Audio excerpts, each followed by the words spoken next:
여러분 안녕하십니까. 아침의 매일경제입니다. 저는 이상훈입니다. 특정 동네의 이름이요 매일 국회에서 들립니다. 그리고 또 정치인들이요 수시로 그 동네를 찾아가기도 합니다. 그런데요 막상 그 정치인들 목적이 그곳에 거주하고 계신 주민들의 허탈함을 해결하는 건지 아니면 다른 데 있는 건지 도통 모르겠습니다. 지금 상황에서는. 자, 오늘도 먼저 일면 기사부터 전해드립니다. 먼저 매일경제입니다.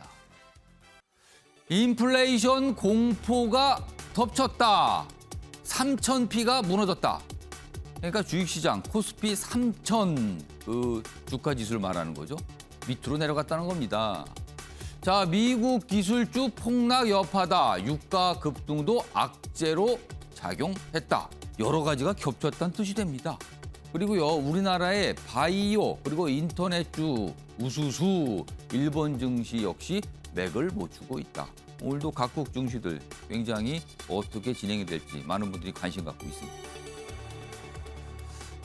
다음은 중앙일보 보겠습니다. 친 이재명 매체의 대표가 유동규와 동업 관계다. 중앙일보가 이런 기사를 싣고 있습니다. 그러면 어떻게 되는 거예요? 유동규, 친 이재명 매체 대표, 그러면 이재명 지사, 뭐 이렇게 연결된다라는 이 기사의 취지가 그렇습니다.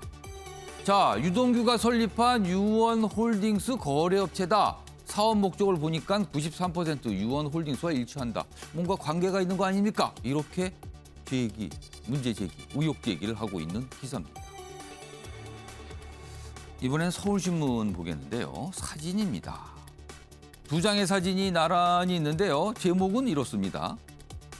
국감 파행, 여야 대장동 특검 피켓 놓고 충돌. 그러니까 어제 국정감사가 이제 본격적으로 시작이 됐거든요. 그리고 많은 상임위에서 현안에 대한 질의 이런 게 있었는데 대장동 의혹 가지고 여야가 피켓 경쟁을 벌인 겁니다. 여기 보시면요. 이쪽에 놓인 피켓은 특검 거부하는 자가 범인이다. 이렇게 돼 있죠. 맞은편으로 가겠습니다. 맞은편에 있는 피켓은요. 50억 클럽 돈 받은 자가 범인이다. 서로 범인인데요.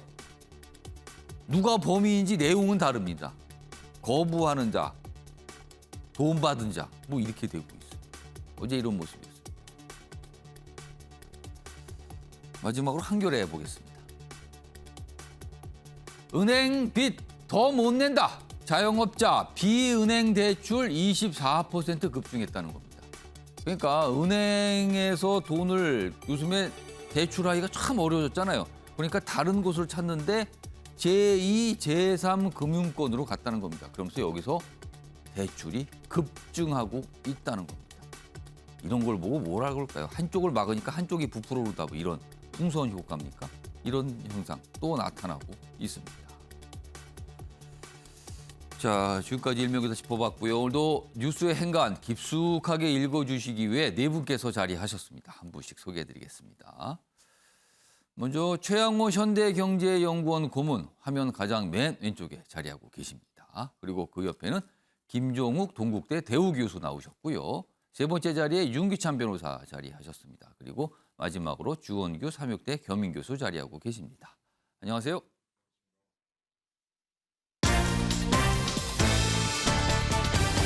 오늘 다룰 주요 이슈들 정리했습니다. 아침을 여는 키워드 네 가지가 화면에 준비되어 있습니다. 하나씩 확인해 보겠습니다.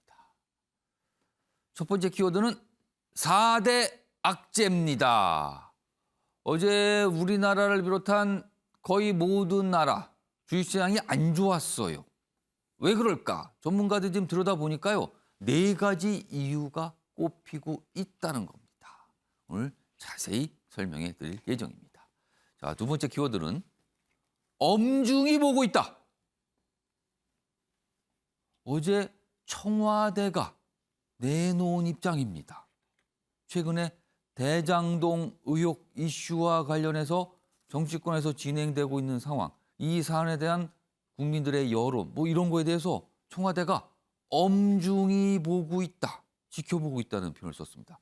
과연 어떤 의미일까? 굉장히 짧은 입장 표명이었지만요. 여러 갈래 해석이 가능합니다. 자, 세 번째 키워드는 묘수나 악수냐. 자, 국민의힘 대선 경쟁, 대선 후보들 경선 경쟁을 벌이고 있는데 그 와중에서 갑자기 위장당원 얘기가 불쑥 튀어나왔죠. 그런데 이거에 대해서 그렇게 사그라들지 않고 있어요. 과연 이게 윤석열 전 검찰총장이 꺼낸 얘기인데 묘수가 되는 건가? 악수가 되는 건가? 한번 분석해 보겠습니다. 그리고 마지막 키워드는 거듭 사과입니다. 어제 국회 국감장에 이른바 빅테크 그 기업의 책임자분들이 많이 나왔어요. 질문을 받고요. 대부분 사과를 했습니다. 송구합니다. 죄송합니다. 바꾸겠습니다. 이런 얘기를 반복했습니다. 그 내용도 준비되어 있습니다. 자, 그럼 아침의 매일경제 첫 번째 이슈는요. 주식시장 이야기 좀 해보겠습니다. 주식 투자하시는 분들은 어제 가슴이 좀 철렁하셨을 거예요. 왜냐하면 뭐 계속 내려갑니다. 그리고 뭐 다른 나라 증시도 마찬가지였고요. 첫 번째 기사입니다. 미중 악재에 그리고 인플레이션 공포까지 겹쳤다. 코스피 3천이 무너졌다는 겁니다. 코스피 지수를 말하는 거죠. 여기 보면 사진 있잖아요. 2962.17 이렇게 기록을 한 겁니다. 3천 밑으로 빠졌습니다. 여기 보시면 작은 제목 보겠습니다. 6개월 만에 털썩 주저앉았다는 거죠. 전 세계적으로 에너지 공급 우려가 있는데 이게 또 영향을 미친 거 아닌가. 험난한 포스트 코로나 여정 예고다 이렇게 돼 있습니다. 주가지수 그래프를 좀 볼까요? 작년입니다. 작년 5월에 굉장히 내려간 상태였죠. 근데 그 이후부터 굉장히 많이 반등을 했어요. 쭉 올라갑니다. 그런데 이게 폭이 보면은요, 올라가는 모습을 쭉 그리고 있는데 뭔가 이렇게 내려가는 방향을 잡은 거 아닌가? 뭐 이런 시각들 좀 있습니다. 좀 더 봐야겠죠. 과연 어떻게 되는 건지는요. 일단 상황은 좀 이렇습니다. 다음 기사는요, 배경, 뭐 이유를 좀 더 분석했습니다. 4대 악재가 덮쳤다. 앞서서는 뭐 한 2개 정도 꼽혔는데 여기는 몇 가지 추가했어요. 힘 빠지는 세계 금융시장이다. 아래로 갑니다. 4대 악재가 뭔지 여기 번호가 좀 매겨져 있습니다. 아래로 가겠습니다. 일단 전 세계 공급망이 막혀 물가가 오른다. 그러니까 물건이 제때 도착을 못하고 있어요. 지금 미국의 경우는요. 뭐 바다에 컨테이너 선들이 그냥 줄줄이 기다리고 있다. 공급망에 문제가 생겼다는 거예요. 그리고요. 두 번째는 미국 국채 금리가 치솟았다. 금리가 올라가면은 이게 주식시장에 별로 안 좋다고 보거든요. 세 번째 이유는요. 전력난입니다. 지금 중국이 굉장히 심각하죠? 그러면 중국이 전력난, 전기를 못 받으니 공장이 잘 안 돌면 경제가 안 좋겠죠. 중국 경제 둔화 조짐을 빚으면 전 세계가 영향받는 거 아닐까. 이런 걱정이 생긴 겁니다. 마지막으로는요. 국제 유가가 7년 만에 최고. 이거는 물가가 오르는 거죠. 인플레이션입니다. 좋을 리가 없습니다. 이렇게 네 가지 이유가 꼽히고 있습니다. 최영호 고문님, 네. 뭐 이쪽 분야 좀 전문가시니까요. 주가 지수 어제 빠지는 거 좀 보였을 텐데요. 네. 뭐 다양한 이유들이 소개되고 있어요. 그렇습니다.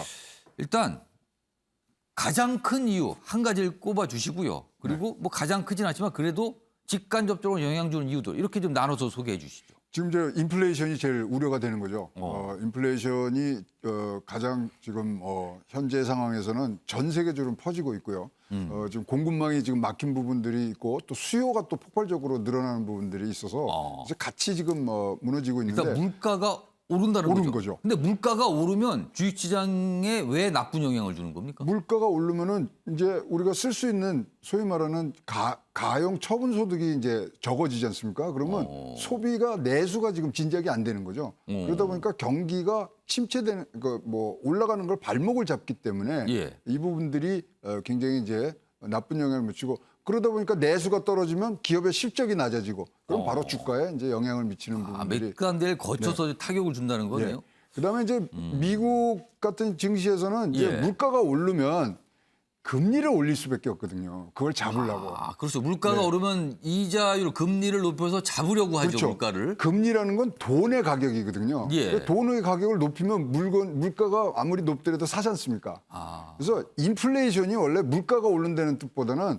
물가가 올라서 자기의 가처분 소득이 적어지는 현상이거든요. 액수는 그러니까 이른바 이제 액면가는 높아 보이지만 실제 물가가 오르면 쓸 수 있는 돈 자체가 실질적으로 그렇죠. 줄어든다는 거죠. 예. 그러니까 이제 전체적으로 경기 침체가 이제 오는 부분들이 있는데, 예. 뭐 최근에 10월 1일 날 이제 미국 같은 경우에는 30년 만에 소비자 물가가 최고를 쳤습니다. 아, 등등 여러 가지 좀 징후들이 나타나고 있는 부분들이 있는데요. 예. 이것은 뭐 아까 지적하신 공급망이 조금 전 세계적으로 좀 잘 안 돌고 있는 부분. 이 부분이 가장 문제가 되고 있고요. 어쨌든 간에 지금 세계가 글로벌라이제이션이 돼 있어서 예. 뭐 한 나라에서 모든 걸 뭐 다 생산하는 그런 체제에서 벗어난 지가 20년이 넘었거든요. 예. 그러니까 중국에서 지금 뭐 생산 안 한다 그러면은 부품이 안 나오니까 자동차도 뭐 예를 들은 뭐 사례가 많지 않습니까? 예. 부품이 없고 반도체가 없다 보니까 지금 차값이 올라가고 그걸 못 사고 뭐 등등의 악순환에 이제 고리에 있는데 요번에 이제 인플레이션이 이렇게 증시에 영향을 미친 거는 제롬 파월 미국 FOMC 의장이 예. 이거 인플레이션 일시적이라고 얘기를 했는데요. 지금까지 이 자기의 포지션을 바꿨어요.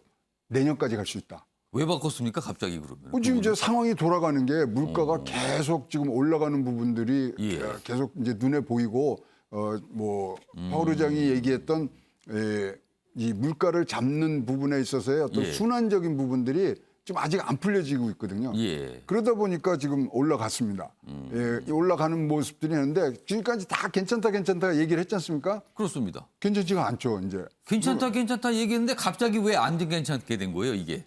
그러니까 이게 지금 한쪽에서 계속적으로 이 뭐 코로나19를 극복하는 과정들이 순탄하게 가야 되는데 예. 지금 어느 나라 뭐 위드 코로나 하고 우리나라도 위드 코로나 한다고 지금 선언들을 하고 있습니다만은 이 델타 변이와 코로나의 큰 이 파장이 아직도 잡지를 못하는 것 같습니다. 그리고 이제 미국은 미국 내에 지금 굉장히 정치적인 불확실성이 지금 높고 있거든요. 공화당과 민주당이 예산안을 갖고서 아주 첨예하게 지금 붙어 있고요. 지금 미국 정부는 10월 18일이면 디폴트를 지금 당할 수 있다. 디폴트요? 예. 그럼 부도가 나는 겁니까? 부도가 정부가? 나는 거죠. 지금 예산이 이제 새로운 예산 연도가 시작됐는데도 불구하고 예. 예산안 관련 법안이 12개인데 12개 다 지금 의결이 안 되고 있습니다. 그럼 예산이 책정이 안 돼서 쓸 돈이 없어지게 되는 거예요? 없는데 그거를 연장하는 법안을 바이든이 잠시 후에 이제 써줬는데 그것도 뭐 며칠 안 가거든요. 그러면 트럼프 때도 사실 연방정부 셧다운을 뭐 35일간 한 적도 있고 예. 그런데 그 당시에 보면은 굉장히 증시뿐만 아니라 여러 나라에 영향을 미치게 되고요. 이래서 만약 미국이 이렇게 디폴트 얘기가 나오기 시작하면 예. 세계 3대 신용평가사에서 미국을 지금 AA까지 이제 내린 데가 있습니다만은 예. D를 주겠다는 거예요. A에서 갑자기 뒤로 뚝 떨어지는 거예요? 그러니까 디폴트니까 그러니까 자기네는 기준이 있기 때문에 국가 채무를 못 갚으면 D로 부도 간다. 상태가 되니 D를 가는 순간 달러화는 약세로 갈 수밖에 없습니다. 그러면 전 세계가 우당탕탕 뭐 진짜 우리가 겪었던 금융위기보다 더 심한 그런 부분들에 가는데 물론 디폴트 갈 확률은 거의 제로에 가깝습니다. 여러 가지 정치적으로 뭐 타협하지 않을까요? 그런 걸 또. 근데 너무나 첨예하게 붙었고요. 지금 공화당과 민주당의 싸움도 있지만 예. 민주당 내에서 바이든 대통령의 지지를 해야 되는 예산안을 반대하는 상원의원이 2명이나 생겼어요. 그러니까 상원을 통과를 못하는. 그래서 사실 뭐 저는 뭐 전체적으로 봤을 때 이런 이 전부의 가장 큰 원인 중에 하나가 미국의 정치적 불확실성이라고 지금 생각을 하고 있거든요. 예.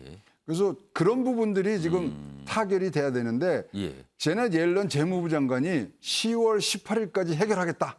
한도가 거기서 통과를 시켜주십시오. 이렇게 얘기를 했거든요. 예. 그래서 주식시장이 만약에 10월 18일 날 이 부분들이 타결이 돼서 부채 한도라든가 예산안이 통과되면은 금방 풀릴 그런 상승 모멘텀은 지금 아직도 갖고 있고요. 사실 이제 뭐 전통적으로 9월 달이 굉장히 증시에는 안 좋은 달입니다. 그럼에도 뭐 여러 가지 이제 3대 지수가 뭐 예. 떨어지고 했습니다만은 10월은 수익률이 4% 이상 나는 달이거든요. 변동성은 높습니다만. 예. 그래서 이 부분이 전문가들이 지금 반반으로 갈려 있는데 요번 중순을 잘 넘기면 예. 4분기에서 다시 한번 최대치를 경신할 수 있다는 게 반. 다른 사람들은 뭐 로버트 그요사키 저 부자 아빠, 가난한 예, 아빠 그 분이 얘기한 것을 보면 우리가 겪어보지는 못한 대붕괴가 온다. 딱 긍정론과 부정론이 지금 딱 아주 첨예하게 지금 5대5로 붙어 있는 상황이라서 미국의 정치적 불확실성이 사실은 이 문제를 풀어줄 수 있는 가장 첫 번째 조치로 시작이 된다면 뭐 미중 간의 문제 뭐 여러 가지가 예. 있습니다만은 순항을 할 수 있는 부분들로 갈 수가 있고요. 지금 뭐 이렇게 뭐 많이 떨어짐에도 불구하고 개미들하고 투자자들은 지금 많이 사고 있습니다. 그래서 추세적 상승 꺾이지는 않았다고 봅니다. 예. 최영국님께서 오랜만에 나오셔갖고 설명을 아주 길게 자세히 해주셨어요. 지금 제가 중간에 이렇게 말씀을 다른 걸 전하는데 전할 틈을 안 주셨어요. 지금요. 기사 하나 더 보겠습니다. 지금. 전망을 하고 있어요. 앞으로 어떻게 되는지. 미중 어디를 봐도 악재지만 그렇습니다. 지금 설명 들으셨죠? 사실은 가장 큰 문제는요. 미국과 중국 자체가 굉장히 불안한 모습이라는 거예요. 경제 규모로 1등, 2등이잖아요. 다른 나라들이 눈치를 볼 수밖에 없는 겁니다. 저 두 나라가 어떻게 하는 거지? 이 걱정입니다. 그런 상황에서 전문가들은요. 연말까지 신중 투자를 신중하라는 거죠. 뭐 어떻게 하라는 거죠? 신중이? 신중도 여러 가지가 종류가 있어요. 하라는 건지 투자를 하라는 건지 말라는 건지 뭐 돈을 빼서 현금으로 갖고 사는 건지 여러 가지 방법인데 아무튼 신중하세요라는 목소리가 계속 나옵니다. 좀 더 보겠습니다. 6개월 만에 3,000피가 무너졌고 향후 증시 어디로 뭐 등등등 여러 가지 얘기가 있어요. 뭐 전망이 갈린다는 거죠. 비투로 인한 반대매매 변수 뭐 이런 것까지 있습니다. 최영국님께 네. 추가적으로 제가 짧게 하나 질문 드릴게요. 예. 사실 지금까지요. 주식시장이 굉장히 고공행진을 했는데 그중 이유 중에 하나가 각국에서 돈을 굉장히 많이 풀었다는 거죠. 네. 결국에는 그 돈이 갈 곳이 없다. 주식시장이 가장 큰 시장인데 글로 몰려갔기 때문에 증시를 끌어올렸다는 거예요. 그러면 지금도 돈이 여전히 많은 거 아닙니까? 근데 갑자기 왜 주식시장이 나빠진 거예요? 통화 공급 예. 양은요 지난해 33%까지 늘었는데 8월 달에 6%까지 떨어졌습니다. 그래서 예. 전체적인 그 중앙 정부에서의 긴축 정책은 보이지 않게 시작이 되고 있기 때문에 유동성은 굉장히 잘 지금 뭐 안정적으로 하고 굉장히 지금 출구 전략을 각 나라에서 짜고 있는데 예. 과연 이것을 얼마나 스피드 있게 할 거냐. 근데 이제 이걸 긴축을 하면은 긴축 뒤에는 6개월 내에 금리 인상을 해야 되거든요. 그래서 이걸 완전히 이제 잡아매야 되니까 예. 그 부분에 지금 이제 시장들은 조금 굉장히 이제 두려워하는 부분이 있고요. 신중 투자에 대해서 한 말씀을 드리면 신중 투자는 뭐냐면요. 기업의 실적을 보고 투자를 하시라는 말이 우리들 업계에서는 얘기를 하는 거기 때문에 실적 잘 보시고 투자하시는 것이 가장 좋습니다. 그러니까 어떤 기업 주식을 봤을 때 이 기업이 앞으로 뭔가 꿈이 크고 잘 될 것 같아요. 이거보다는 눈에 보이는 숫자를 확인하시고 하는다. 이게 신중행위다. 이런 해석이시네요. 그러면. 주시장. 알다가도 모르겠죠. 어떨 때는 뭐가 나타나면요. 그걸 굉장히 좋게 해석하다가 어느 순간 시간이 조금 지나면 그걸 또 나쁘게 해석해요. 모르겠습니다. 아무튼. 근데 일단은 지금은 굉장히 신중하게 지켜봐야 된다. 이런 얘기가 조언들이 나오고 있는 상황입니다.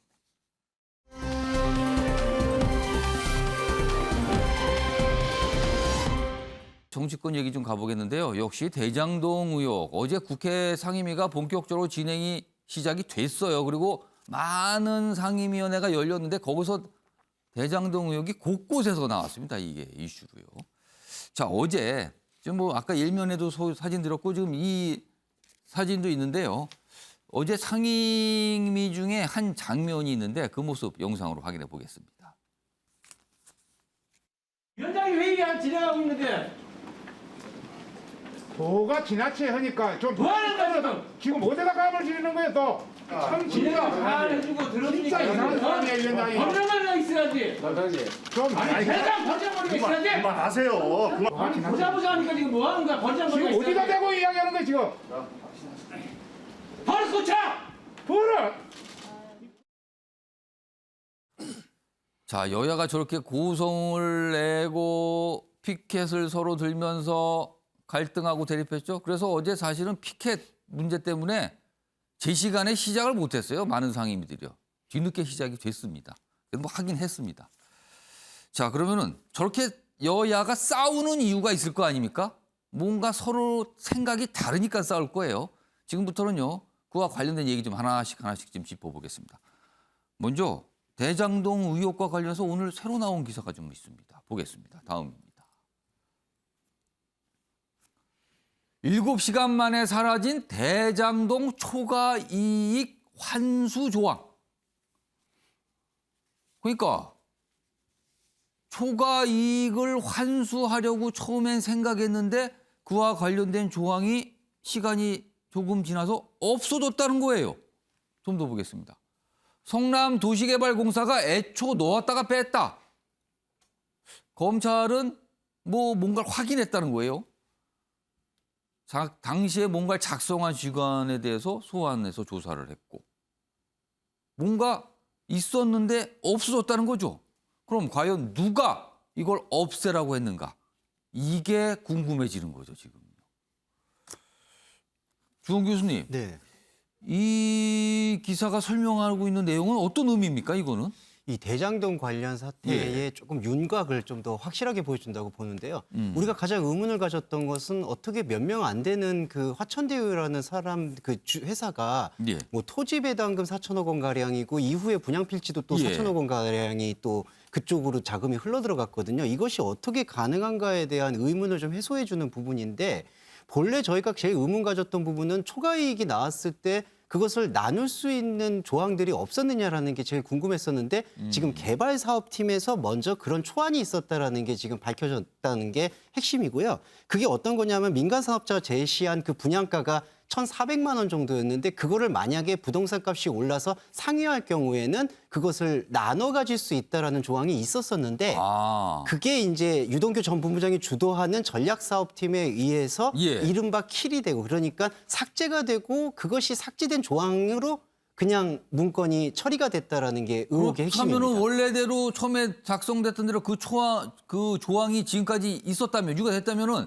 지금 민간 쪽에서 엄청난 수익을 가져갔잖아요. 예. 그거를 공공으로 돌릴 수가 있었다. 이 뜻이 되는 맞습니다. 겁니까? 충분히 돌릴 수 있었던 캡을 씌울 수 있는 그런 사항이었는데 그 환수 조항이 삭제된 채로 공문이 기한이 올라가고 그것을 전 이재명 성남시장이 결재했다는 게 또 이제 중요한 부분이거든요. 그러니까 만약에 유동규 본부장의 이런 혐의들이 예. 처음에 사업공모조 지침서 할 때도요. 자산관리사 선정할 때에도 화천대유가 그것을 독식할 수 있도록 유도한 부분도 혐의가 한 부분이 있고 예. 지금 여기서 새롭게 나타나는 부분에서 초과이익 환수 조항을 삭제한 혐의도 만약에 인정이 된다면 업무상 배임이 정말 심각한 수준으로 확전된다라고 보고요. 그다음에 또 하나 중요한 부분은 이제 이재명 지사께서는 예. 계속해서 부동산이 폭등한 걸 나보고 어떻게 하라는 거냐라는 뉘앙스로 말씀을 하셨는데 예. 만약에 이 사항들이 들어가 있는 출자 승인 관련 문건에 결재를 하신 이재명 예. 지사께서는 과연 이 사항을 몰랐을까? 몰랐다라면 이것은 조금 더 책임에 대한 소지가 있지 않는가? 이런 해명들이 조금 더 해명의 무게감들이 높아지고 있는 추세라고 보입니다. 그러니까 검토 의견서라는 어떤 서류가 있는데 거기에 뭐가 이거 초과이익 환수 조항이 뭐 있었다. 그러나 이게 어떻게 전달되고 했는데 중간에 이게 빠졌다. 이런 거예요, 지금. 자, 이거에 대해서 성남도시개발공사 또는 성남시 또는 이재명 경기지사 캠프 측에서 할 해명이 있을 수 있습니다, 지금요. 일단 오늘 보도가 이렇게 나왔어요. 이거에 대해서 어떤 문제 제기를 한 거죠, 지금요. 그러니까 이거에 대해서 추가적인 어떤 설명, 추가적인 해명 이런 게 좀 필요해 보입니다. 일단 오늘 이런 기사가 하나 있습니다.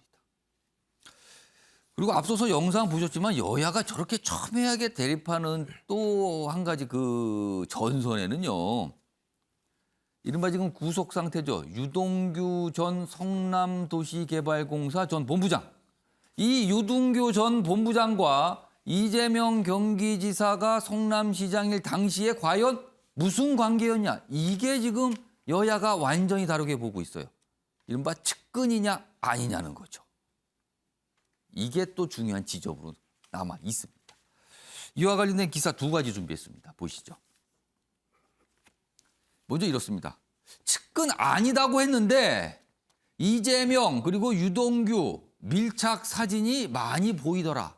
그러니까 위에 사진들이 공개했는데 같이 뭐 한 자리에서 이렇게 손을 맞잡고 있고 어떤 행사를 같이 참석하고 뭐 이런 모습들이 많이 보였다는 거예요. 그러니까 이거는 어떻게 되는 겁니까? 라는 질문을 던지고 있는 거죠, 지금. 이 기사는요. 또 다른 기사 하나 더 보겠습니다. 대장동 원주민이 이렇게 얘기를 했다 그래요. 유동규 사업 당시 내 말이 이재명이 말 이렇게 얘기를 하고 다녔답니다. 그러면은 이 정도로 말을 했으면 무슨 관계냐는 거죠, 지금. 어제 국회 상임위에서 이와 관련된 이 원주민의 말 이게 이제 녹취가 돼서 공개가 됐거든요. 뭐 여러 가지 상황입니다. 자, 그럼요. 어떤 내용인지 영상으로 확인해 보겠습니다. 연담을 신청해도 받아주지도 않고 유동규 본부장한테 가라.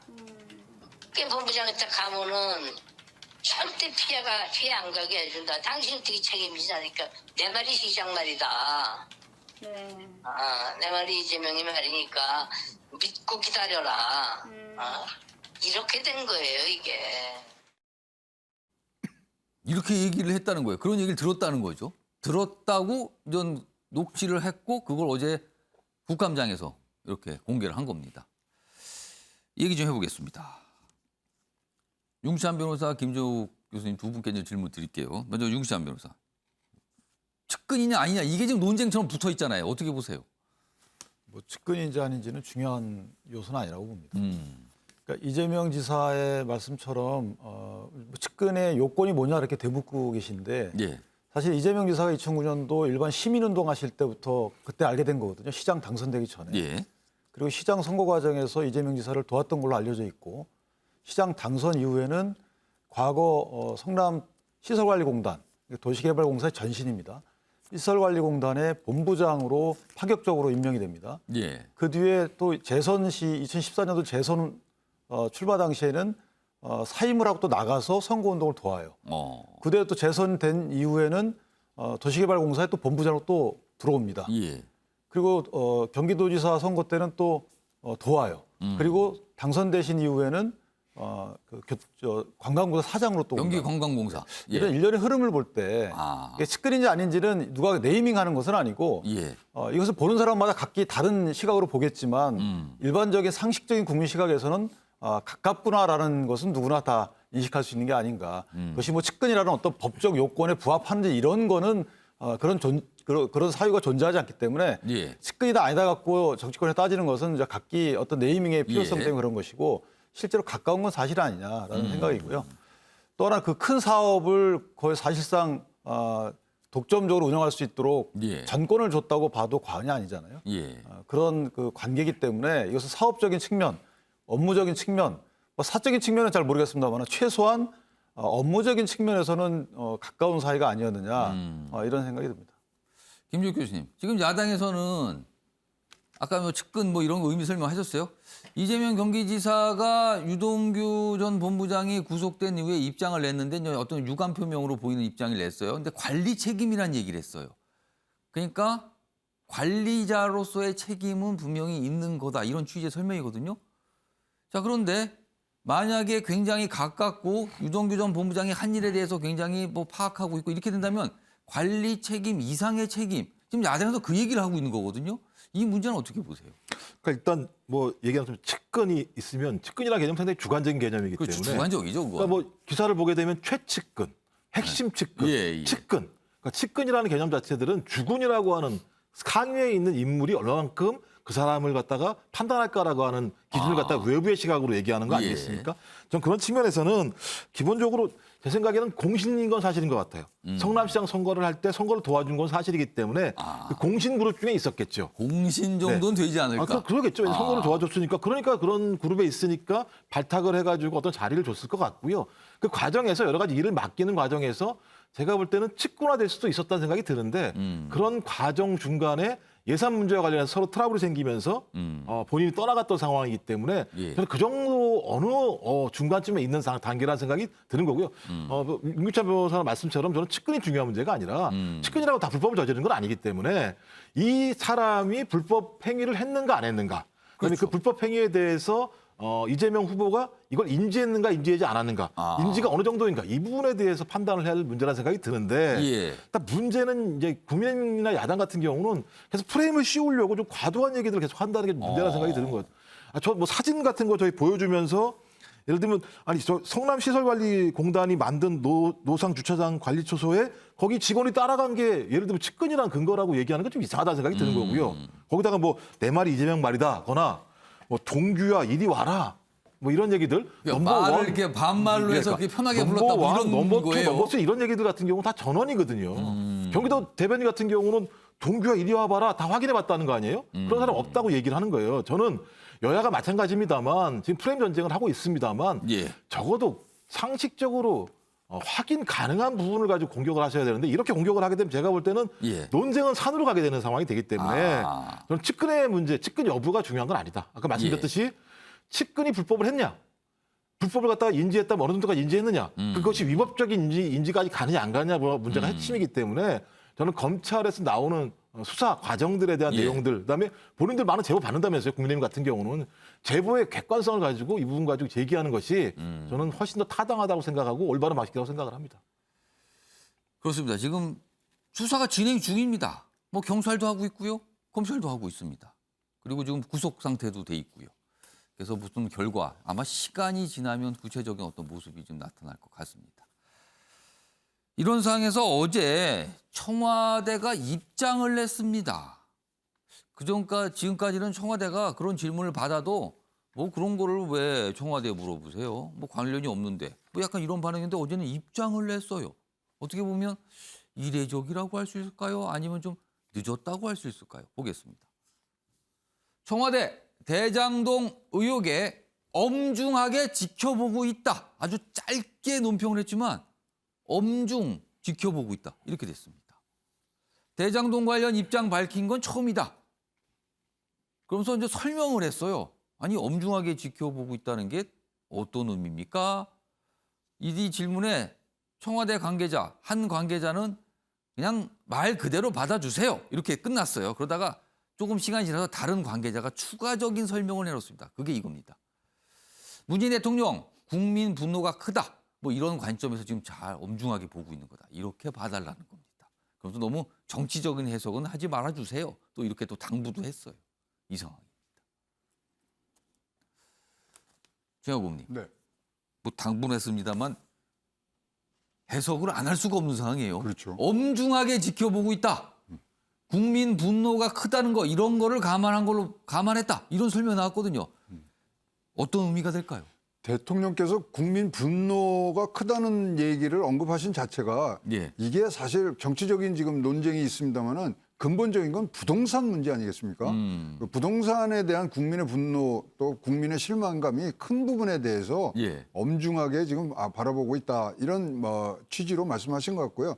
사실 대장동 개발고 바로 직전에가 누가 이거를 개발을 하려고 그랬으면 했냐면은 LH에서 하는 거가 취소가 된 후에 이제 이 대장동 개발이 됐기 때문에 전반적으로 부동산까지 아울러서 말씀을 한 것 같고 지금 요 이전 투구식으로 가니까 대통령으로서 이 부분에 대해서는 적절한 용어로 잘 말씀을 하신 것 같다고 저는 보고 있습니다. 그러니까 이런 설명이 추가됐죠. 엄중하게 지켜보고 있다. 그에 대해서 이제 기자들이 궁금하잖아요. 도대체 무슨 뜻입니까? 뭐 대통령이 혹시 직접 얘기한 겁니까? 어제 청와대는 그냥 청와대가 엄중하게 이렇게 설명을 했거든요. 여기 보시면 이런 설명이 추가됐어요. 국민들이 또다시 느낄 수 있는 허탈함 등의 국민 정서적 측면을 고려한 입장이다. 이렇게 이해해달라는 겁니다. 예, 윤기찬 변호사가 지금 발언 기회 요청하셨는데요. 저는 청와대가 저렇게 판단한 근거는 예. 사실은 이제 유동규 씨에 대해서는 두 개 혐의가 있잖아요. 업무상 배임하고 뇌물이 있는데 뇌물 같은 거는 사실 몰래 하는 겁니다. 이건 누구한테 알리지 않고 몰래 하는 거라서 예. 이걸 이 지사가 알았다고 보지는 않아요. 그러니까 이 지사의 거기에 대한 관리 책임은 져야 되겠죠. 예. 그때 쓰는 게 관리 책임입니다. 근데 업무상 배임과 관련된 것은 사업을 진행하는 과정에서 드러내놓고 한 거예요. 이것을 공식적으로 하고 주주 협약을 맺고 예. 사업 계획을 하고 공무지침을 꾸리고 예. 이 모든 과정에서 여태까지 이 지사는 몰랐다라고 말씀하신 적이 없어요. 그러니까 몰래 한 게 유동규 씨가 몰래 본인이 혼자 이득을 챙기기 위해서 어떤 꿍꿍이를 갖고 한 게 아니에요. 이것은 사업 진행 과정이. 예. 그러니까 결국은 지난 LH 사태는 뭐냐면 이 개발 계획에 관련된 정보를 일부 사람들이 갖고 그걸 미리 알바기를 했다는 거예요. 이거 사가지고 폭리를 취했다는 거잖아요. 이것은 개발 계획에 관한 정보 문제가 아니고 아예 개발 계획을 만들었다는 거예요. 만드는 과정에서 만약에 여기에 뭐 신중치 못해서 업무상 배임이 있거나 예. 또는 본인의 개인적 사적 이익이나 타인의 사적 이익을 위해서 이 개발 계획을 만들었다 그러면 이거는 엄청난 공권력의 남용인 것이죠. 그러니까 LH 사태에 비교할 수 없는 그런 공권력의 남용인 것입니다. 예. 근데 여기에 대해서 이재명 기사 말씀은 이전에는 이게 그 지가가 폭등했기 때문에 민간이 가져간 수익이 많아졌다라는 것인데 예. 그때 기준점이 평당 1,400만 원으로 설계했다는 거 아니에요? 그래서 1,400만 원이 넘게 되면 그럼 어떻게 할 것인가 아까 말씀 주셨지만 지분율에 따라서 가져가면 되는 거예요. 아주 단순한 겁니다. 그랬으면은 논란이 안 됐겠죠. 근데 그걸 생각 못했을 수도 있지만 지금 이 기한 문서에는 담당 공무원이 기한한 문서에는 그런 조항이 있었다는 거 아니겠어요? 그런데 그게 결제 과정에서 그게 삭제가 됐다는 거 아니에요? 그렇다면 이것은 생각 못한 것이 아니고 누군가 삭제토록 의견을 냈다는 겁니다. 그럼 이것은 배임의 여지가 큰 것이고 결제 개선상에 있는 업무 진행 과정에서 이런 배임 문제가 불거졌으면 예. 이거 이재명 지사께서 관리 책임이라고는 단어로 운운할 것이 아니고 본인이 왜 몰랐는지 알았다 그러면 왜 이렇게 했는지에 대해서 소상의 과정을 밝혀야 된다라고 생각을 합니다. 네, 김yok 교수님. 그러니까 이 과정에 대한 그러니까 직접적으로 말씀하신 것의 설명은 아닙니다만 간접적인 설명들은 부분적으로 나와 있어요. 이재명 캠프 같은 경우 여기 나와 있는 게 뭐냐면 맨 처음에는 한 4,600억 정도를 가지고 성남시가 받을 거라고 생각했던 거죠. 예. 그다음에 거기에 따라서 거기 한 1,400억 정도의 이익이 날 거다. 민간에서는 이렇게 예상을 했던 건데 말씀하신 것처럼 중간 과정에서 더 많은 이익이 발생을 했기 때문에 성남시에서는 추가적으로 920억 정도 터널 공사비를 가지고 예. 요구해서 받아낸 측면이 있죠. 그러니까 추가로 받았다는 설계에서는 거죠? 이 초과 이윤을 환수하는 문제가 없었습니다만 그런 일이 발생했으니까 거기다 요구를 해서 받아낸 측면이 있는 거고 또 하나는 성남시 의회 같은 경우가 그 성남시 의회 회의록에 의하면 성남시 시의원 중에서도 적자가 나면 어쩔 거나라고 문제제기한 한 데가 있었어요. 이 사업을 해서. 회의록이 두 가지가 있는 거죠. 말씀하신 것처럼 더 많이 이윤이 나면 어떡하냐라는 문제제기도 있습니다만 적자가 나면 어떻게 되냐라고 하는 내부의 문제제기도 있었고 또 하나는 LH 내부에서 이 지역 같은 경우는 좀 과거입니다만 475억 정도 이윤이 날 거라고 봤다라고 하는 거죠. 예. 그러니까 이런 상황들을 봤을 때 소위 이렇게 막대한 이윤이 발생해서 초과 이윤 환수 문제로 이렇게 사태가 불거질 거라고까지 상상할 수 없는 상황이었다라고 하는 또 다른 나름대로 얘기가 있기 때문에 아마 윤 변호사께서 말씀하신 부분에 대해서 이재명 캠프에서 이런 여러 가지 기사가 나오고 있으니 또 다른 설명이 있지 않을까 생각을 합니다. 제가 한 가지만 보충 설명. 예. 저는 그런 생각도 해봤어요. 말씀하신 것처럼. 그러나 이게 만약에 이런 가능성 저런 가능성이 있어 두 개 다 넣지 못할 바가 아니거든요. 예. 그걸 왜 안 넣는지가 의문이고 만약에 못 넣는 과정이 사업 그 협상 과정에서 화천대유 측, 그러니까 그 하나은행 컨소시엄 측에서 그거 못 받아들이겠다. 예. 이렇게 강력하게 만약에 반대를 했기 때문에 못 넣었다라는 정황이 나오면 전 이해를 하겠어요. 근데 그런 과정이 아직까지는 나오지 않고 있거든요. 그렇다면 성남도시개발공사나 성남시 측에서 만약에 요구했으면 받아들일 수 있는 가능성이 있었다면 예. 그런데도 요구하지도 않았다면 그리고 요구하지 않은 이유가 기한 과정에서 의견이 나왔지만 이게 묵살된 것이라면 예. 그러면 이 문제는 큰 것이 아니냐 이런 생각이 듭니다. 그러니까 두 분 지금 김yok 교수님, 윤옥찬 변호사 두 분이 좀 약간 해석을 달리하시는 거예요. 지금 사안에 대해서. 그러니까 뭔가 민간이 막대한 수익을 거뒀어요. 그런데 이거 어쩔 수 없는 거였다. 부동산이 오르는 걸 어떡하냐. 그쪽이 하나가 있고요. 다른 쪽에서는 그 옛날에 막을 수 있었죠. 이렇게 또 물어보는 거예요, 지금. 그게 지금 맞서고 있는 상황인 거예요, 지금요. 최하고님. 근데 이게 쟁점이 그러면 이재명 당시 시장이 예. 이런 수익 구조를 포함한 사업 설계를 보고 받았는지가 지금 사실 지적이 되는 거죠. 그렇죠. 그걸 좀 확인해야 되는 문제가 발생하죠. 근데 성남시 조례하고 그다음에 성남도시개발공사 정관에는 이러한 수익구조 설계 배분은 반드시 시장에게 보고하도록 명문화가 돼 있단 말이죠. 그럼 이 부분을 그냥 스킵하고 넘어갔느냐. 이런 부분들이 지금 사실 이제 검찰이나 뭐 경찰에서 예. 조사를 하는 부분들인데 예. 시작점 저는 거기라고 봅니다. 지금 이거에 지금 뭐 가장 첫 번째 단계가 뭐냐면 이재명 전 시장이 이걸 인지하고 있었는지 예. 그게 제일 중요한 거 아닙니까? 그다음에 그것이 인지됐으면 그다음에 이제 개입했는지 여부 이 순서인데 저는 이거 뭐 이 삭제한 조항이 사실은 해석이 여러 가지가 나올 수 있지만 이 전체를 푸는 데 있어서는 가장 첫 단계에서 굉장히 중요한 그런 단계라고 보여집니다. 검찰에서 지금 다 뭐 보고 있겠죠? 판단을 하고 근데 뭐 조사를 지금 하고 있으니까요. 자, 상황은 좀 이렇습니다. 대장동 의혹 이슈와 관련해서 뭐 이런 보도들이 좀 계속 되고 있고요. 여야가 또 맞서는 상황도 좀 뭐 여러분께 소개해드렸어요. 이런 상황에서 이것이 민주당 대선 경쟁, 경선 후보들 간에서도 계속 공방처럼 벌어지고 있잖아요. 그 얘기 좀 해보겠습니다. 어제 이낙연 전 대표, 지금 민주당 대선 경선이 막판이에요. 이번 주면 다 끝나가 되거든요. 그러니까 막판에 어떤 승부수를 던진 것 같다 이렇게 해석이 되는데 보겠습니다. 1위 후보 불안하다. 엄중낙연 매운맛 공세했다. 그러니까 뭔가 강하게 했다는 거죠 지금. 이낙연 측근이 구속됐는데 불안감 안고 대선 이기겠나? 뭔가 이렇게 이 불안하다는 얘기를 계속 강조하는 거죠. 그러니까 혹시 이거 경선 이후까지 뭔가를 생각해서 지금 이렇게 공세를 하는 건가? 이런 해석입니다. 그러자 이재명 내부 공격만 해서 답답합니다. 또 이런 뭐 반박하는 목소리도 있었습니다. 자, 그럼 먼저 어제 이낙연 전 대표가 뭐 회견도 있었고요. 그리고 뭐 언론 인터뷰 있었는데 거기서 나온 내용부터 좀 확인해 보겠습니다. 정치, 언론, 법조, 토건, 지자체가 엉킨 부패 카르텔의 복마전이 그림자의 일부를 드러냈습니다. 그림자는 실체가 뒤에 생기는 것입니다. 지금처럼 불안한 상태로는 대선에서 승리할 수 없습니다. 민주당 1위 후보의 측근이 구속됐습니다. 대장동 수사가 어떻게 전개될지 알 수 없습니다. 그런 불안을 안고 대선을 이길 수 있겠습니까? 그런 인사와 행정을 했던 후보가 국정을 잘 운영할 수 있겠습니까? 1위 후보 위기는 민주당의 위기이고 정권 재창출 위기입니다. 민주당이 대장동의 늪에 빠지지 않기를 바랍니다. 뭐 이름을 직접 거론하지 않았지만 뭐 1위 후보, 대장동 늪, 뭐 정권 교체 뭐 이런 얘기를 계속 한 거예요 지금요. 그러니까 한마디로 불안한데 이거 되겠습니까? 이렇게 얘기를 한 겁니다. 다음은 어제 밤에 토론회도 있었어요. 여기서도 이 얘기가 또 나왔죠. 다음 보겠습니다. 이낙연, 대장동 민주당의 큰 짐이다. 밤잠이 오질 않는다. 잠이 안 온다 그랬습니다. 본인이 걱정 때문에. 그러니까 정권 교체 뭐 이런 게 되겠나 이런 걱정 때문에 잠이 안 온다는 뜻이에요. 그러자 이재명, 이낙연 전 대표 총리 때 집값 폭등했잖아요. 이 얘기를 딱 꺼냅니다. 그럼 이게 이낙연 전 총리 때는 현 정부, 문재인 정부 때인데 그럼 문재인 정부 때 집값 올랐잖아요. 이 뜻이 되는 겁니까 그러면은? 이런 얘기들이 오갔다고 합니다. 자, 어제 토론회 모습도 영상으로 확인해 보겠습니다. 그런데 여론조사를 보면 국민들의 분노와 상실감이 우리 쪽에 좀 더 많이 향해 있는 것으로 느껴집니다.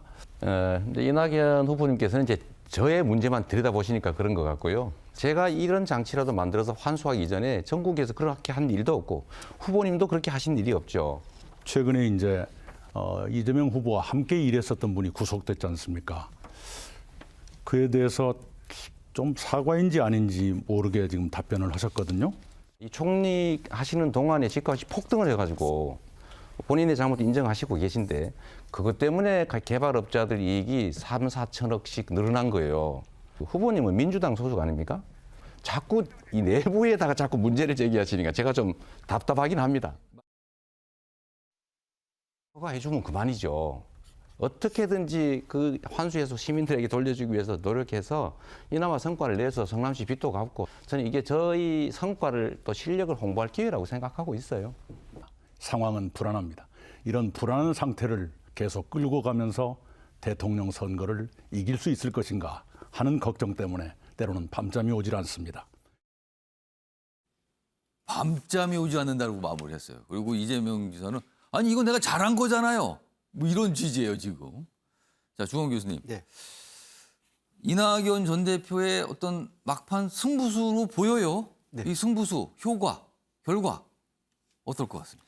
현실적으로 전 뒤집기는 좀 어렵다고 보고 이낙연 캠프에서도 어느 정도 예견하고 있지 않을까 싶은데 두 가지 전략은 있다고 생각합니다. 그러니까 명분 있는 패배를 지금 만들려고 하시는 것 같아요. 그러니까 내가 그냥 없어지진 않는다. 나의 정치적 지분은 여전하다. 그걸 이제 친문 지지단한테도 호소하는 경향이 있다고 생각하고요. 아 이렇게까지 얘기했지만 상황이 이렇게 엄중하고 그런데 아직 지지자들분들께서 이걸 몰라주시는군요. 약간 이런 생각을 하는 저의 건가요? 그 민주당을 향한 충정을 몰라주시는 거냐라는 어떤 약간 읍소라고 생각이 들고요. 또 하나는 만에 하나 이재명 지사가 경선 후보로 당선됐을 때, 이제 경선 후보가 대선 후보가 됐을 때 낙마하게 될 가능성에 대한 염두도 혹시 검찰 수사를 통해서 뭐가 나오거나 이럴 수도 네, 맞습니다. 있다. 이제 이 만에 하나의 말씀인가요? 가능성이지만 그때에 그러면은 이 여당의 풍전등화 같은 위기를 누가 수습하겠느냐라는 각인을 하기 위해서 마지막 토론에 저는 이낙연 후보가 또 화력을 쏟아부었다는 평가를 받을 만하다고 봅니다. 그러면은 나중에 훗날 만약에 어떤 일이 벌어졌을 때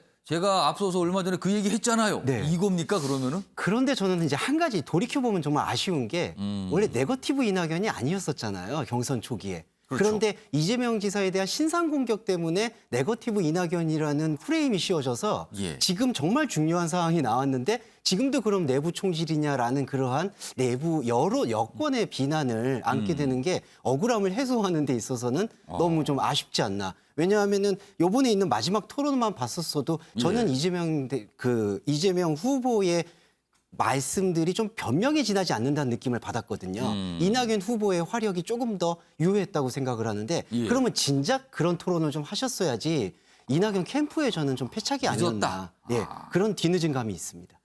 김종 교수님, 이 승부수로 좀 보이는데 효과 어떻게? 그리고 뭐 포석 뭐 이런 거 어떻게 읽히십니까? 저는 뭐 크지 않을 거라고 봅니다만 좀 주 교수님 말씀에 대체적으로 동의하는 측면이 있습니다. 근데 예. 중요한 얘기는 아마 청와대 발언인 것 같아요. 엄중하게 지켜보고 있다라고 하는 용어가 상당히 중요할 것 같고요. 아마 청와대 의도는 이재명 후보에게도 이낙연 후보에게도 간 것 같아요. 이재명 후보에게는 충실하게 설명해라라고 하는 그다음에 이재명 캠프에는 그다음에 이낙연 후보에게는 내부 논쟁 너무 과하다. 국민의 민심들이 허탈한 상황인데 허탈한 마음들을 달래는 것이 아니라 내부 논쟁을 하는 것은 문제가 있다라고 하는 쌍방향의 메시지가 간 것 같고요. 뭐 그런 측면에서 이낙연 후보가 저렇게 얘기한 건 말씀하신 것처럼 이낙연 후보만 있는 건 아니지 않습니까? 이낙연 후보 주변에 정치를 하는 분들이 많이 계세요. 이분들 같은 경우도 어떤 형태로든지 이재명 후보가 당선된 이유도 정치를 하실 분들이기 때문에 그들만의 또 나름대로 룸들을 확보할 필요가 분명히 있다라는 생각이 들고요. 그런 측면에서 이재명 후보와의 각을 세우는 측면들은 그런 공간을 확보하려고 하는 의미도 있다라는 생각이 들고 말씀하신 것처럼 이재명 후보가 민주당 후보가 됐다고 하더라도 그 이후에 만약 어떤 사실 중대한 사실이 만약에 발견됐을 때 완주를 해야 되는 거죠. 완주하지 않고 중간에 그만두게 되면 그것 상당히 큰 문제가 되기 때문이라는 생각이 드는 거고요. 하지만 제일 큰 문제는 이낙연 후보에 대해서 민주당 지지층, 진보 지지층, 대통령 국정운영 지지층 자체가 등을 돌렸다는 게 가장 큰 문제예요. 이걸 돌리기가 되게 어렵다는 측면이 있는 거죠. 말씀하신 것처럼 네거티브로 일관됐다라고 하는 측면들, 그러니까 무엇을 남겼는가 자산으로 이낙연 후보에게 별로 자산을 남긴 게 없다라는 생각을 많이 하고 있기 때문에 지금의 이런 상태로 계속 이렇게 내부의 공격으로 갔을 때 그 이유라고 하더라도 진보나 그다음에 민주당 지지층 이런 층에서 지속적인 지지의 힘을 만들어낼 수 있을 것인가라는 측면에서는 상당히 회의적이라는 생각이 들어서요. 제가 볼 때는 좀 지금 상황 자체에 이낙연 후보가 이렇게밖에 할 수 없다라는 상황은 인정합니다만 그 방식 자체들이 대중적 지지를 받기에는 어려운 상황이 아닌가 생각이 듭니다. 예, 조 의원님. 근데 이게 뭐 며칠 안에 수사가 종결되고 뭐 이게 뭐 칼로 무배기처럼 이게 단순하게 끝날 게 아니지 않습니까? 그럼 3월 9일까지 이게 이어진다면은 이거야말로 검찰과 법원이 선거를 좌지우지하는 정치 사법화되는 거거든요. 만약에 그럼 이 도중에 수사 진척 상황이라도 나오면 그것이 모든 이 전국 대선 전국을 좌지우지해버리는 상황이기 때문에 과연 얼마나 빠르게 지금 이 수사를 갈 것인가, 어디까지가 이게 파헤칠 수 있는가. 이런 부분들이 지금 노출돼 있어서 그렇다면 요번에 선거 과정에서는 예. 인물 정책보다는 수사 진척 상황이 모든 걸 말해줄 수 있는 아주 참 난감한 상황이 오지 않겠냐는 그런 좀 아쉬운 감이 지금 많이 남아 있습니다. 그러니까 뭔가 이른바 뭐라 그럴까요? 변수, 변동성 이런 게 굉장히 중요해져 버린 선거가 돼 버렸다. 뭐 이런 평가가 나오고 있습니다, 사실.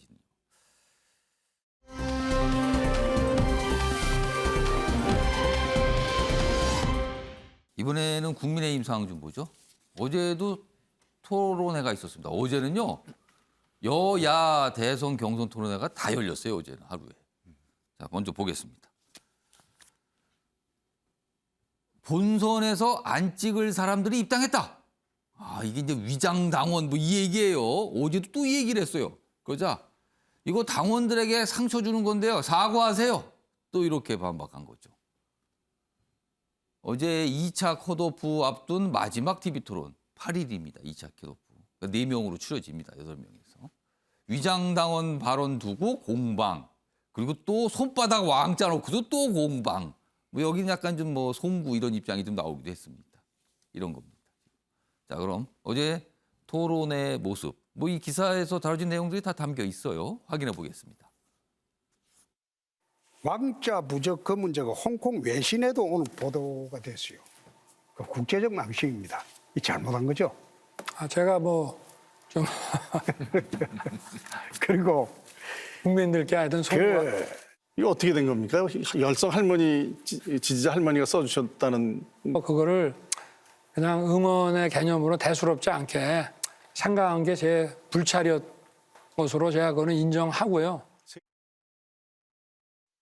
나온 문제에 대해서는 증거는 없으신 거죠? 증거가 여기 있습니다. 예. 국힘 갤러리에도 예. 지금 여기 그 민주당 그 친여 그 성향의 그 지지자 이런 분들이 상당히 지금 이중 가입을 하면서 예. 이 뭐 언제까지 하면은 들어가서 우리가 누구 찍을 수 있냐 뭐 친여 성향의 사람들이 네. 최근에 우리 경선에 개입하기 위해서 네. 위장 당원으로 네. 가입했다는 증거가 있으시니까 네. 계속 문제를 삼아야 되겠네요. 그죠? 아니 그러나 제가 그걸 뭐 매일 문제 삼을 일은 아니고요. 아, 예, 그런 게 있으니 투표를 좀 열심히 하자는 얘기를 하는 겁니다. 증거가 있다. 유기찬 변호사, 국민의힘에 계시잖아요. 지금. 증거가 있답니다. 문제가 있고 증거가 있다고 그래요. 당에서는 어떻게 됩니까? 이게 당에서 문제가 있다고 보시는 거예요? 아니면 뭐 그런가 보다 하고 그냥 넘기는 문제입니까? 이거 어떻게 보시는 거예요? 지금? 아직까지 선관위의 공식적인 입장은 발표가 안 됐는데 예. 뭐 선거인단과 관련된 문제가 있다고 인식은 갖고 있지 않습니다. 그러니까 예를 들면 이제 선거인단이 8월 2차 컷오프잖아요. 오늘부터 이제 투표가 시작이 됩니다. 예. 오늘 내일 투표 ARS가 시작이 되는데 선거인단은 이제 이미 확정이 됐어요. 8월 30일자 기준. 당원들 뭐 명부고 다 이제 다 확정이 된 거죠. 그게. 그리고 책임 당원에다가 그다음에 1년간 역산해서 1년 내에 1회 이상 당비를 내야 되는 사람들입니다. 1회가 한 번 낼 때 1,000원 이상이죠. 네. 1,000원 내면 되는 거죠. 그러니까 의외로 1,000원 내는 게 쉽지가 않아요. 그래서 위장당원이라는 그 의미가 뭔지는 모르겠지만 아마 위장당원으로 이렇게 활동하시는 분이 1,000원을 내고 가입해서 하기가 쉽지가 않다. 그리고 이전에 모든 선거에 있어서 단기 당원들이 있었어요. 그 선거 때 지지자들 경선을 위해서 예. 여론조사해야 되니까 선거 때 당원 수를 그 지표로 평가하기 때문에 한 4개월 정도 있다가 나가시는 분들이 굉장히 많거든요. 뭐라고 그래요? 반짝 당원인가요? 그래서 그걸 단기 당원, 그러니까 걔가 예. 네임을 한다면 이런 분들은 있었는데 이제 위장 당원이라는 단어는 사실은 이걸 입증하기가 불가능해요. 왜냐하면 내심 나는 누굴 지지하지 않는데 이번 누군가를 낙선시키기 위해서 들어간다 이런 것도 입증하기 쉽지 않거든요. 다만 몇몇 커뮤니티에 이제 이 글들을 취합해서 윤석열 후보가 이렇게 말씀하신 게 아닌가 싶고 다만 정당 입장에서 보면 예. 위장당원이라는 표현은 상당히 부적절하다. 오히려 단기당원 또는 이중당적자 이런 모르겠어요. 이중당적을 걸를 만한 시스템이 대한민국은 없거든요. 아직까지. 그러니까 위장당, 그러니까 이중당적 뭐 그런 표현이 더 오히려 낫지 않겠는가. 이중당적 또는 뭐 단기당적자 이런 단어들은 써도 제가 볼 때 큰 문제가 안 된다고 보지만 위장당원이라고 하면 사실은 내가 지지하는 사람이나 지지하는 정당이 수시 바뀔 수 있는 것이거든요. 유권자 입장에서. 그런데 그것을 후보자가 네이밍을 해가지고 부적절한 표현을 한다는 것은 저는 적절치 않다고 봅니다. 그러니까 이중당적. 그러니까 예를 들면 민주당 당적을 갖고 있는데 이번에 또 국민의힘 당적을 가져서 이번에 가능합니다. 참고하는 거예요. 그런 네. 걸 말하는 거잖아요. 그거를 아마 윤석열 전 총장은 위장당원이라고 표현한 것 같아요. 저도 근데 그렇게 생각을 합니다. 근데 그게 국민의 입장에서는 윤기찬 변호사 보시기에는 문제가 있습니까? 문제 없습니까? 상관없습니까? 원래는 이중당적을 가지면 안 되죠. 그런데 이중당적을 갖는 케이스 중에 본인이 민주당에 가입한지 모르고 또 가입하는 경우도 있어요. 그리고 이렇게 당 가입이라는 게 본인이 직접 사인하기도 하지만 몇몇 사람의 부탁해서 그냥 그렇게 해줘 이렇게 하는 그런 경우도 경우도 있거든요. 있다고 해요. 그렇다 보니까 본인이 어디에 어떻게 가입돼 있는지를 인식 못할 수도 있기 때문에 여러 가지 가능성이 살아있는 상황에서 특정 가능성만 염두에 두고 발언하는 것은 저는 국민에 대한 도리는 아니다 이렇게 생각합니다. 그러니까 문제라고 문제 삼을 필요는 없다고 이 말씀을 들리긴 하네요. 지금요. 윤기찬 변호사 말씀을 보니까. 기사를 좀 보겠습니다. 보고 좀 이어가죠. 그리고 또 김지호 교수님, 주원 교수님 말씀 좀 들어보겠습니다. 위장당원 역선택 또 띄운 윤. 지지층 단속의 묘수일까 아니면 이거 괜히 얘기 꺼낸 악수일까 이겁니다. 일단 뭐 쭉 설명이 있어요.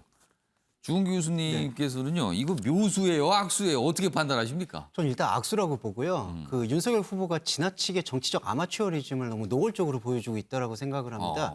윤석열 후보는 다 알지만 검찰총장 출신이시거든요. 예.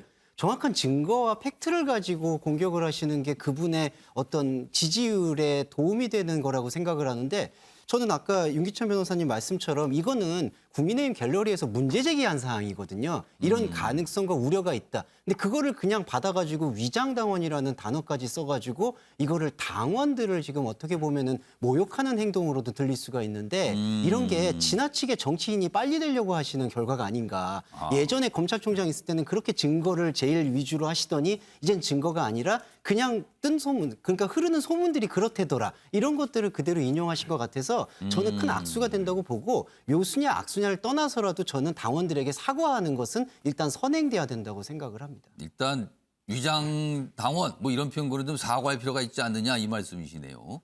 김종욱 교수님, 민주당과 좀 비교해 보면 민주당도 대선 경선할 때 뭐 선거인단을 구성하잖아요. 그래서 일반 국민들 참여하시는데 거기에는 뭐 역선택, 이른바 다른 당 정당 가입하고 뭐 했느냐 이런 걸 따집니까 안 따집니까 거기? 안 따지죠. 왜냐하면 그 국민의힘 김재원 최고위원도 투표하셨다는 거 아니겠어요? 그러니까 김재원 최고위원이 국민의힘 지도부인데, 네, 그렇죠. 근데 민주당 쪽에서 그 경선 투표를 했다고요? 네, 문자가 와서 투표하셨다고 막 보고 방송에서 말씀하신 거니까요. 그럼 그거는 민주당 입장에서 위장당원입니까 아닙니까? 근데 그것을 다 떠나서 위장당원이 아니어서 자유롭게 본인이 투표 행위에 들어가서 예. 좋아하는 사람을 투표하는 행위를 하는 거죠. 저는 뭐 거기에 대해서까지 문제 제기할 수 없다는 생각이 드는 그러니까 건데. 김재원 최고위원 같은 건 당원 차원이 아니라 그 선거인단에 투표 신청을 했다는 거죠. 그렇죠. 투표를 할 수 있는 그거를 자기가 하고 실제 했다는 거네요. 그러니까 제가 핵심은 위장당원이라는 표현은 제가 볼 때는 윤석열 후보의 위기감의 반영이다라고 저는 생각을 해요. 위기감. 예, 위기감의 다른 표현이다. 왜냐하면 윤석열 후보를 계속 국민의힘에서 입당시키려고 했던 이유 중에 하나가 뭐냐면 중도 확장성 문제였던 거거든요. 그러니까 국민의힘 자체로는 힘들었었기 때문에 그 당시에 중도 확장성을 가지고 있고 정권 심판의 상징적인 인물이었던 윤석열 후보를 당에 모시고 와서 새로운 어떤 리더십을 만들어 보려고 했는데 제가 볼 때 지금 중도 확장성은 사라져 버리고 오히려 집도끼에 집중해야 되는 상황으로 온 거라고 하는 것. 이것은 중대한 위기인 거죠. 그러니까 그 소위 데리고 와야 될 이유 자체가 사라져버린 상황이 된 거다라고 하는 측면들이 분명히 있는 거고 예. 또 하나는 이준석 당대표 이후에 한 30만 명 정도의 당원이 늘었다는 것 아니겠습니까? 제가 알기로는 30만 명 정도로 이렇게 늘었다는 건데 그 당원들이 20, 30대가 좀 많을 겁니다. 근데 20, 30대 같은 경우는 홍준표 후보가 상당히 좀 지지율이 높은 상황인 거거든요. 예. 그런 상황에서 이런 발언을 통해서 소위 지금 5, 60대 정통적인 국민의힘을 지지하는 어떤 지지층들의 결집들을 노리는 방식이라는 생각이 드는데 저는 오히려 이런 얘기를 더 하면 할수록 나 위기야, 나 상황 어려워 라고 하는 것들을 스스로 본인의 입으로 얘기하는 거라는 생각이 들기 때문에 예. 제가 볼 때 방식을 바꿔야 돼요. 본인이 뭘 하려고 하는지를 말씀을 하셔야지 상황에 대한 것들만 계속 말씀하시고 왕자 쓰시고 이렇게 하셔가지고는 문제를 풀 수 없는 거다라는 생각이 들어서 저는 위장당원은 본인의 위기감의 다른 표현이라고 생각을 합니다. 갑자기 최근 며칠 사이에 국민의힘 대선 경선하면 맞은 많은 분들이 손바닥 왕자 그리고 위장당원 뭐 이런 걸 기억하는 상황이 됐어요. 그러니까 자꾸 나오고 토론 때마다 또 이게 문제 제기가 되니까요. 상황이 좀 이렇습니다.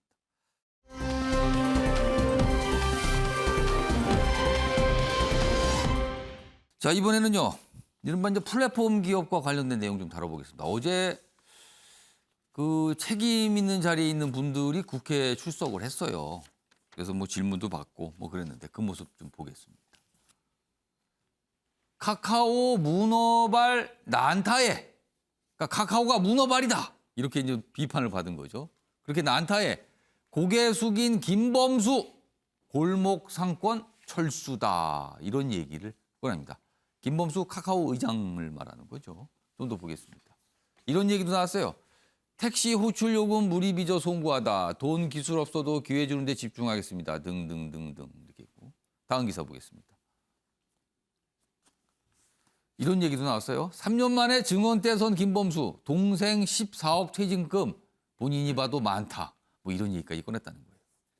그러니까 뭐 가족과 관련된 얘기에 대한 질문도 좀 받았습니다. 자, 그럼요. 어제 국회에서 이런 발언들을 했는데요. 그 모습 확인해 보겠습니다. 그런 플랫폼의 성공에 약간은 꽤 중요한 부분을 간과하고 있었던 부분들이 있었고, 그런 부분은 이번 기회를 계기로 카카오가 거듭나는 계기로 삼고자 내부적으로도 얘기를 많이 했고, 뭐 상생 방안에 대한 얘기도 발표를 했지만 이후로 추가적으로 훨씬 더 많은, 그리고 좀 더 신속하게 그런 실천 계획들을 발표를 하도록 하겠습니다. 자, 그러면서 뭐 송구하다 이런 걸 좀 자주 얘기를 했어요. 최영우 부님, 네. 카카오 네. 어떻게 보면 전 이른바 이제 빅테크 기업, 뭐 플랫폼 기업, 그러니까 뭔가 기술력을 가지고 뭔가 사업을 하는 기업이라는 평가를 그동안 받아왔는데 많은 분들이 하다가 그게 아니고 이게 좀 이상하지 않아요? 너무 골목 상권 관련된 사업이 너무 많이 늘고 있네요. 이렇게 하면서 문제가 된 거 아닙니까?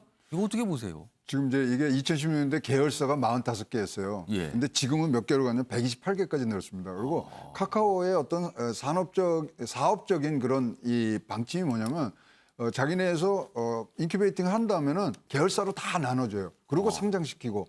근데 그러다 보니까 128개가 되다 보니까 뭐까지냐? 미용실, 꽃 배달. 진짜로 골목 상권에서 이루어지는 부분까지 지금 다 가 있는 부분인데. 그러면은 그런 걸 하는 기업을 IT 기업이라고 부릅니까? 안 부릅니까? 근데 플랫폼이란 자체가 예. 모든 생활에 밀접하게 지금 들어갈 수밖에 없는 상황이기 때문에 예. 그 부분에 대해서는 우리가 비난하는 것보다는 예. 자, 어떻게 하든지 들어가지만 여기서 뭐 이뤄낸 성과를 어떻게 그 사람들하고 나눠 갖느냐에 대한 얘기가 지금까지는 없고 이 계열사를 늘리는 부분들에만 이제 중점을 했기 때문에 예. 그 부분에 대해서 지금 굉장히 뭐 비난을 받은 상황이라고 보여지고요. 김범수 의장이 이제 앞으로 이 소위 말하는 상생 예. 그리고 공동체의 그런 큰 캐테고리를 정해서 그 안에 이런 분들과 같이 협업할 수 있는 부분들로 가는 것이 지금 빅테크 기업도 키우면서 우리가 상생 경제를 만드는데 초석이 되리라고 봅니다. 그러니까 카카오가 그동안 굉장히 주목받고 각광을 받았는데 지금 비판을 받고 있는 이유 중에 하나는 많은 각광을 받고 자본을 많이 갖고 있는데 그런 돈으로 인공지능이라든가 아니면 해외 사업이라든가 이런 걸 많이 하지 왜 골목 상권에서 할 수 있는 일을 다 합니까? 이렇게 시작이 됐거든요. 이 논쟁의 중점은요. 윤찬 변호사, 짧게 시간 드릴게요. 어떻게 보세요, 이 사안?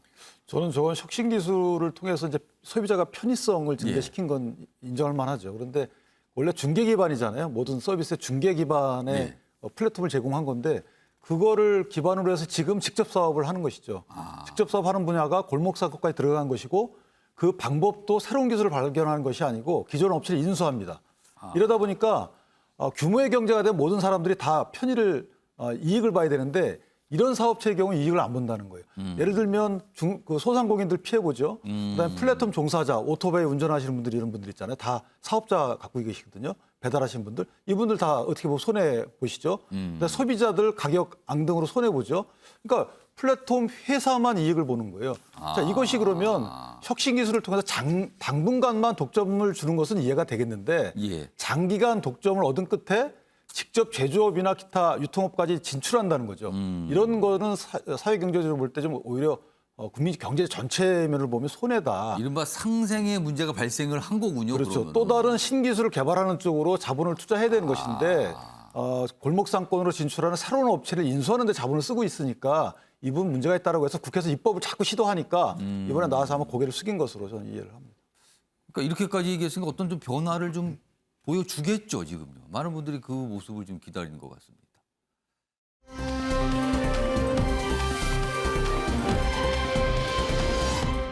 다음은 백신 접종과 관련된 얘기인데요. 뭐 두 가지 기사가 좀 준비되어 있습니다. 보시죠. 해외에서 접종을 완료하신 분들, 그분들 내일부터 인센티브 적용 대상입니다. 그동안 국내에서만 접종 2차까지 맞으신 분만 인센티브 대상이고 해외에서 맞으신 분들은요. 그냥 접종 안 하신 분들과 똑같은 대우를 받았죠. 근데 이걸 바꾸겠다는 거예요. 주한미군 외교관 동반가족 동일 적용이다. 이렇게 돼 있습니다. 그동안 형평성 논란이 있었거든요. 아니 똑같은 백신인데 왜 외국에서 맞으면 안 해주고 국내에서 맞으면 해주고 이게 뭡니까? 어차피 그 백신 외국에서 온 건데. 뭐 이런 얘기까지 나왔던 거예요. 그래서 이거를 좀 형평성에 맞게 해주겠다. 그래서 WHO 세계보건기구 승인 6개 백신 접종 이력을 인정한다. 이겁니다. 자, 그런데요. 다음 기사 보겠습니다. 이 기사는 좀 문제 제기를 하고 있네요. 국내 승인 안 났어요. 시노백, 시노팜, 중국 백신이군요. 접종자도 백신 인센티브 주는 거. 이거 좀 생각해 볼 거 아닙니까? 이렇게 하는 겁니다. 그러니까 우리 당국은 WHO 승인 기준, 승인받은 백신 기준입니다 하는데 우리 자체 승인은 안 된 거죠. 아직 중국 백신은. 우리 국민들은 중국 거 안 맞잖아요, 지금. 근데 이거는 해줍니까? 이렇게 물어보고 있는 겁니다. 주호 교수님 어떻게 보세요? 예, 확실히 논란인 게 시노팜이나 시노백 그 백신이 안전성이 입증이 안 됐고요. 미국이나 유럽에서도 아직 식약처에서 승인을 안 했고 국내도 그렇습니다. 그리고 또 하나는 상호의 관점인데요. 우리 국내 국민들이 중국에 갔을 때 이런 혜택을 못 받아요. 그런 상호의 관점에서도 고려해봐야 된다고 생각합니다. 김종 교수님, 우리 국민들 백신 접종 받아도 중국 가면 3주 격리 됩니다. 3주. 네. 이거 어떻게 해야 됩니까? 그럼? 그러니까 뭐 말씀하신 것처럼 왜냐하면 지금 이제 불안한 상황들이 되게 많은 거고요. 과학적으로 확증된 것이 아니었을 때는 많은 사람들이 불안할 수밖에 없는 거죠. 또 반대로 세계화 시대고 위드 코로나라고 해서 일상으로 돌아가기 위해서는 저렇게 서로 간에 많은 나라들이 서로 이동할 수 있도록 해줘야 되는 상황이 분명히 많은데 말씀하신 것처럼 WHO가 했다고 하더라도 미국이나 유럽 같은 경우 식약처에서는 중국 백신에 대해서 인정하지 않은 측면도 있고 우리도 인정하지 않고 있는 상황인데 과학적 효능이 발견되지 않은 상황에서 그것들을 갖다가 폭넓게 인정해 주는 것 자체가 불안한 거 아니냐라고 하는 당연히 국민들은 그런 불안감들을 좀 표출할 거라고 봐요. 그렇다면 저는 WHO라고 하나의 기준이 중요한 게 아니고요. 우리 정부가 이 부분에 대해서 충분히 설득될 만한 내용들을 가지고 설명을 할 필요가 있다. 저는 그렇지 않으면 계속 이건 논란이 될 거라고 생각을 합니다. 자, 아침의 매일경제 오늘은 여기서 마무리하겠습니다. 시청해 주신 여러분 고맙습니다.